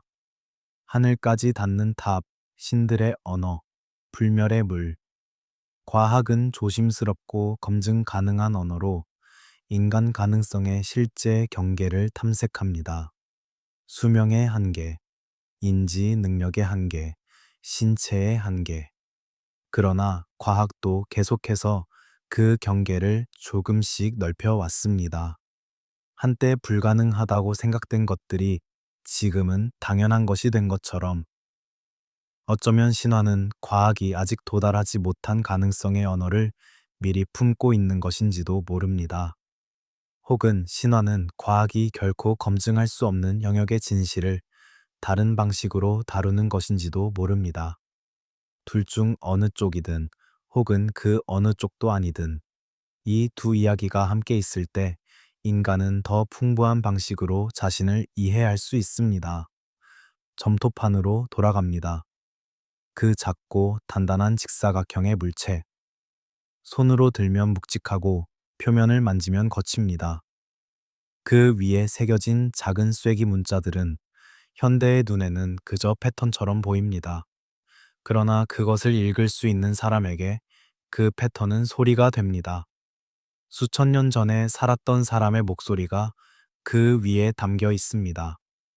그 목소리는 무엇을 말하려 했을까요? 우주를 설명하려 했을 것입니다. 인간의 자리를 정하려 했을 것입니다.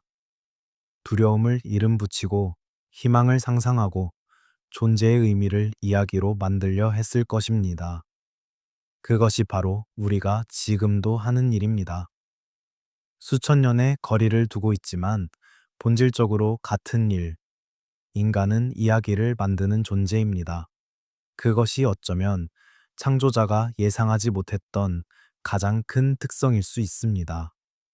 경험을 이야기로 만드는 능력, 이야기를 통해 경험을 전달하는 능력, 그 전달을 통해 시간을 넘는 능력, 이것이 인간의 불멸이 아닌가 싶습니다. 아다파가 하늘에서 가져오지 못한 불멸의 물이 아니라 매일 밤 이야기를 통해 우리가 나누는 것, 새벽이 가까워지고 있습니다.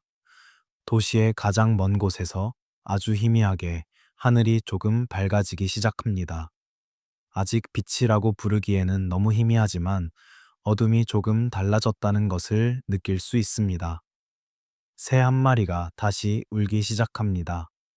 처음에는 혼자, 그러다 조금 더 많이. 이것이 오늘 밤 이야기의 마지막 장면입니다. 신화는 끝나지 않습니다. 고대의 이야기들은 점토판 위에서 잠들어 있다가 누군가 펼쳐 읽을 때마다 다시 살아납니다.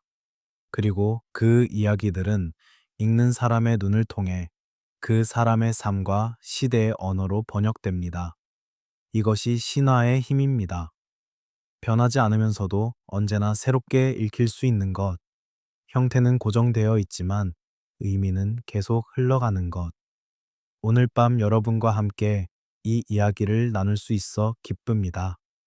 창조의 이야기, 두려움의 이야기, 통제와 번성의 이야기, 그리고 그 모든 것을 넘어 계속되는 인간의 이야기. 이 이야기들이 여러분의 잠 안에서 조용히 이어지기를 바랍니다. 이제 여러분이 쉬어도 될 시간입니다. 오늘 하루의 무게를, 생각의 무게를, 모든 질문의 무게를 조금 내려놓으세요. 내일도 이 이야기들은 거기 있을 것입니다. 점토판은 사라지지 않습니다. 봉합선은 없어지지 않습니다. 질문들은 기다릴 수 있습니다. 지금은 그저 숨을 쉬세요. 들이쉬고 내쉬고 몸이 무거워지는 것을 느끼세요. 생각이 조금씩 멀어지는 것을 느끼세요. 이야기는 이제 말이 아니라 이미지로, 이미지는 이제 꿈으로 변해갑니다. 강가의 도시는 조용합니다. 사원의 불빛은 흔들리다가 꺼져갑니다. 점토파는 서늘한 어둠 속에서 기다립니다. 그리고 새벽은 언제나처럼 천천히 옵니다. 오늘 밤 함께 해주신 여러분께 진심으로 감사드립니다. 이런 이야기들을 앞으로도 더 많이 나누고 싶습니다. 채널을 구독해 두시면 역사의 미스터리와 고대의 이야기들을 먼저 만나보실 수 있습니다. 여러분의 후원과 응원이 이 이야기들이 계속될 수 있는 힘이 됩니다. 언제나 따뜻하고 깊은 밤 되시길 바랍니다. 편히 쉬세요.